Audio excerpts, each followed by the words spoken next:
ഞാൻ രണ്ടുപേരുമായിട്ട് ചോദിക്കണം, ഈ ബോംബെയിലെ നഗരജീവിതം എങ്ങനെ ഇഷ്ടപ്പെടുന്നു? തിരക്കേറിയ ജീവിതമാണല്ലോ ഇവിടെ ശരിക്കും പറഞ്ഞത്. അതെ, തിരക്കേറിയ ജീവിതമാണ്. ഇതിൽ എങ്ങനെ വളരെ താല്പര്യത്തോടുകൂടി കാണണം ശരിക്കും? ഞങ്ങളെന്ന് പറഞ്ഞു കഴിഞ്ഞിട്ടുണ്ടെങ്കിൽ രാവിലെ 9 മണിക്ക് ഇവിടെ കമ്പനിയിൽ വന്നു കഴിഞ്ഞാൽ വൈകിട്ട് 9 മണി വരെ 12 മണിക്കൂർ ജോലിക്കാരുടെ കൂടെ നിന്നിട്ട് ഞങ്ങൾ ജോലി ചെയ്യുക തന്നെ. പിന്നെ അങ്ങനെ ആ 12 മണിക്കൂർ എവരിഡേ വർക്കിംഗ് ആണ്. അത് കണ്ടിന്യൂസ് ആണ്, അതിൽ ഹോളിഡേയ്സ് ഒന്നുമില്ല. ഓണത്തിനൊന്നും അവധിയൊന്നുമില്ല? ഇല്ല, ഈ വർഷം ഞാൻ പോണില്ലായിരുന്നു. ജ്യേഷ്ഠം മരിച്ചില്ല. ബോംബെയുടെ ഏത് വശം ശരിക്കും ഇഷ്ടപ്പെടുന്നത്? ഏതാണ് ബോംബെ ഈ മലയാളികൾ ഇത്രയധികം ആകർഷിക്കാൻ കാരണമല്ല ബോംബെ? അതെന്തുകൊണ്ടാണ്? ഏത് വശമാണ് ശരിക്കും പറഞ്ഞാൽ നമ്മൾ സ്വാധീനിക്കുന്നത്? ജോലി കിട്ടാനുള്ള ഒരു സാധ്യതയാണ് കൂടുതലും ആൾക്കാരെ കൊണ്ട് ആകർഷിക്കാനുള്ള മെയിൻ കാരണം. നമ്മുടെ നാട്ടിൽ കൂടുതൽ ജോലി സാധ്യതയുണ്ട് ഇവിടെ അല്ലേ? ജോലി ഇപ്പോൾ സാധ്യത ഇവിടെ കുറഞ്ഞിരിക്കുകയാണ്. ഇപ്പോൾ കുറഞ്ഞിരിക്കുകയാണ്. ഇപ്പോൾ പുറത്തുനിന്ന് ആൾക്കാരും വരുന്നില്ല അവിടെ. അതെന്താ കാരണം? ഈ ഇൻഡസ്ട്രിയിൽ ജോലി ചെയ്യാൻ ആരും ഒന്നാമത് താല്പര്യപ്പെടാറില്ല. കൂടുതലും IT ലൈനിലും വലിയ മറ്റുള്ള ലൈനുകളൊക്കെയാണ് ആൾക്കാരിപ്പോൾ പോയിക്കൊണ്ടിരിക്കുന്നത്. നമ്മളുടെ ഫാക്ടറി ലൈനിലൊന്നും ആൾക്കാരിപ്പം കേരളത്തിൽ നിന്നും അല്ല തമിഴ്നാട്ടിൽ നിന്ന് അങ്ങനെ ആരും തന്നെ ഇപ്പം ബോംബെക്ക് വരാറേ ഇല്ല. വളരെ അപൂർവമായിട്ട് ബിസിനസ്സിന് ഒരു കാലഘട്ടങ്ങളിൽ ഭയങ്കര പ്രോയായിരുന്നു. അതെന്നാന്ന് ഞാൻ കാരണമുണ്ട്. നമ്മുടെ നാട്ടിൽ നിന്ന് കേരളത്തിൽ നിന്ന് വരുന്ന ആൾക്കാർ മിക്കവാറും ഇവിടെ കുറേ നാൾ വർക്ക് ചെയ്യും. അതിനുശേഷം ഗൾഫിലേക്ക് പോകും. അപ്പോൾ ഇപ്പോൾ എന്നാന്ന് വെച്ച് കഴിഞ്ഞാൽ ഗൾഫിൽ നിന്ന് ഡയറക്റ്റ് കേരളത്തിലേക്ക് ബോംബെ പോകേണ്ട ആവശ്യമില്ല. അപ്പോൾ അവിടുന്ന് ഡയറക്റ്റ് അങ്ങോട്ട്. ഇപ്പോൾ ബോംബെയെ സംബന്ധിച്ച് നോക്കുമ്പോഴത്തേക്കും മലയാളികൾ വളരെ ചുരുക്കമായിട്ട് ഇപ്പോൾ ഇങ്ങോട്ടേക്ക് വരുന്നുണ്ട്. Your good name? My name is Mohan Parwal. Mohan. You are from? I am from Belgaum, Karnataka. What is your designation in this company? I am looking after the administration and all general matters. Administration, all general matters. Yeah. Actually, what's your involvement in this company? Can you describe?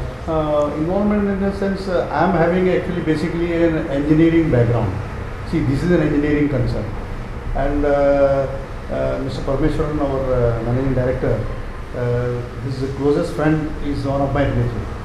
So he suggested me he wanted some person who can having some background of engineering and also look after administration.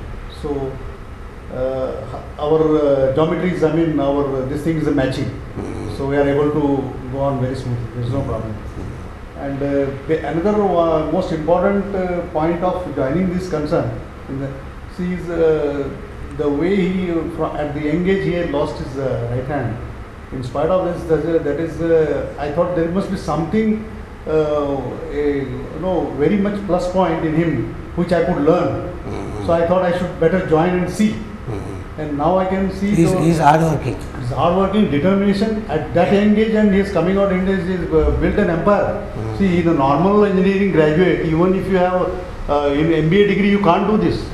It is very difficult unless you have got that much of determination, will to come up anyway with that background. That is really a remarkable thing. So I thought I will learn something from him.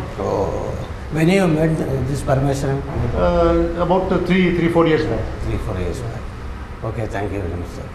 Parameswaran ചേട്ടൻ്റെ ഏകമകൻ രാഹുൽ ഇപ്പോൾ നമ്മളോടൊപ്പം ഉണ്ട്. അദ്ദേഹത്തിനോടൊപ്പം നമുക്കൊന്ന് new ജനറേഷൻ്റെ പുതിയ കൺസെപ്റ്റുകളെ കുറിച്ച് സംസാരിക്കാം. നമസ്കാരം രാഹുൽ. അച്ഛൻ്റെ ബിസിനസ്സിൽ ഇൻവോൾവായിട്ട് എത്ര നാളായി? എനിക്ക് ഒരു 2 വർഷമായി. 2 വർഷമായി. മോനെ എന്തോരം പഠിച്ചു? ഞാൻ BMS ചെയ്തു, bachelor of management studies. Bachelor of management studies ഇവിടെ തന്നെ പഠിച്ച ബോംബെയിൽ? ഇവിടെയാണ് ജനിച്ചു വളർന്ന മോൻ? ഇല്ല, ഞാൻ ജനിച്ചത് കേരളത്തിൽ, വളർന്നത് ഇവിടെ. ഇവിടെ എങ്ങനെ മലയാളം വെച്ച് പഠിപ്പിച്ചോ? അത് കേട്ട് അച്ഛനും അമ്മ പറയുന്നത് കേട്ട് പഠിച്ചു. ഇവിടെ ഇപ്പോൾ ആക്ച്വലി ഈ കമ്പനിയിൽ എന്തൊക്കെയാണ് മോൻ്റെ ഇൻവോൾവ്മെൻറ്റ് രാഹുലിൻ്റെ? ഞാൻ മാർക്കറ്റിംഗ് നോക്കും, പിന്നെ ഓവറോൾ ജനറൽ പണികളൊക്കെ നോക്കും. അങ്ങനെ പ്രത്യേകിച്ച് തോന്നുന്നില്ല, ടോട്ടലി എല്ലാം അച്ഛൻ്റെ കൂടെ തന്നെ അല്ലേ? അച്ഛൻ്റെ കൂടെ തന്നെ. ഇത് ശരിക്കും ഇൻട്രസ്റ്റിംഗ് ആണോ ഈ ബിസിനസ്? ആക്ച്വലി ഇൻട്രസ്റ്റിംഗ് ആണ്.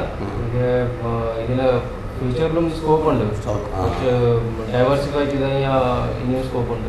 മോൻ്റെ ഒരു കൺസെപ്റ്റ് ഇനി എങ്ങനെയൊക്കെ ഡെവലപ്പ് ചെയ്യാമെന്നുള്ള ഒരു പ്ലാനിങ് എന്തെങ്കിലും മനസ്സിലാവും? ബിസിനസ് ഇത് തന്നെ ബേസായിട്ട് ഇത് തന്നെ തുടർന്ന് പോകും.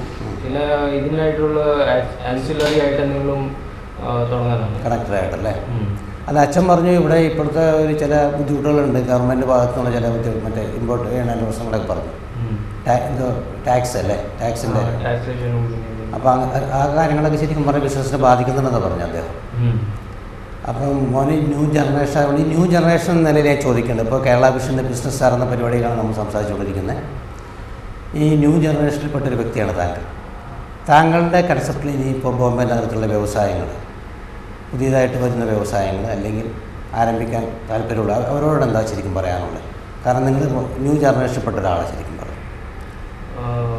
ഫസ്റ്റ് ആദ്യം നമ്മൾക്ക് ബിസിനസ് എന്താ സ്റ്റാർട്ട് ചെയ്യുന്നത് അതിൻ്റെ സ്കോപ്പ് സാധ്യത നോക്കണം. ഈ ബോംബെയിൽ എഞ്ചിനീയറിംഗ് ബാക്ക്ഗ്രൗണ്ടിൽ ബിസിനസ് തുടങ്ങാൻ ഒത്തിരി ബുദ്ധിമുട്ടാണ്. കൂടുതലായിട്ട് സർവീസ് സെക്ടർ അല്ലെങ്കിൽ കോർപ്പറേറ്റ് സെക്ടറിലായിട്ട് സ്കോപ്പ് ഉള്ളില്ല. എഞ്ചിനീയറിംഗ് ബാക്ക്ഗ്രൗണ്ടിൽ ആണെങ്കിൽ നമുക്ക് ഔട്ട് ഓഫ് ബോംബെയിൽ നോക്കണം. ഇവിടെ ഇലക്ട്രിസിറ്റി ചാർജസും ബാക്കി എല്ലാ ചാർജസും ഒത്തിരി കൂടുതലാണ്. പക്ഷെ എനിക്കിവിടെ പവർ കട്ടൊന്നും ഇല്ലെന്നാണല്ലേ? പവർ കട്ട് ഇവിടെ ഇല്ല. വാട്ടർ വാട്ടർ കണക്ഷൻ ഉണ്ട്. നല്ല നാട്ടിൽ പോകാറുണ്ടോ? നാട്ടിൽ ഇഷ്ടമാണോ? ഇഷ്ടമാണ്. നാട്ടിലെവിടെ ഏറ്റവും ഇഷ്ടം? നാട്ടില് ഞങ്ങളുടെ നേറ്റീവ് പ്ലേസ് രാമപുരം. രാമപുരം ശരിക്കും പറഞ്ഞ ഒരു റൂറൽ അറ്റ്മോസ്ഫിയർ ഗ്രാമം അല്ലേ? കുറച്ച് നാച്ചുറലാണ്. ഇവിടെ പൊല്യൂഷൻ കുറച്ച് കൂടുതലുണ്ട്. അവിടെ പൊല്യൂഷൻ അത്രയില്ല.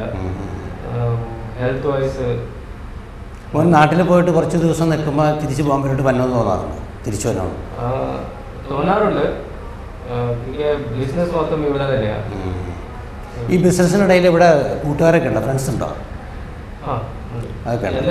എൻ്റെ കൂടെ പഠിച്ച പിള്ളേരൊക്കെ തന്നെയാണ് ഫ്രണ്ട്സ്. എനിവേ ഇവിടെ ഹാപ്പിയാണല്ലേ ബോംബെയിൽ? Thank you very much.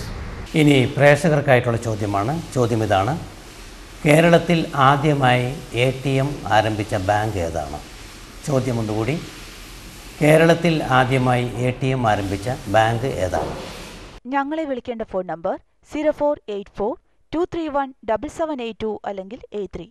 Phone number ഒരിക്കൽ കൂടി 0484-231-7782 അല്ലെങ്കിൽ 83.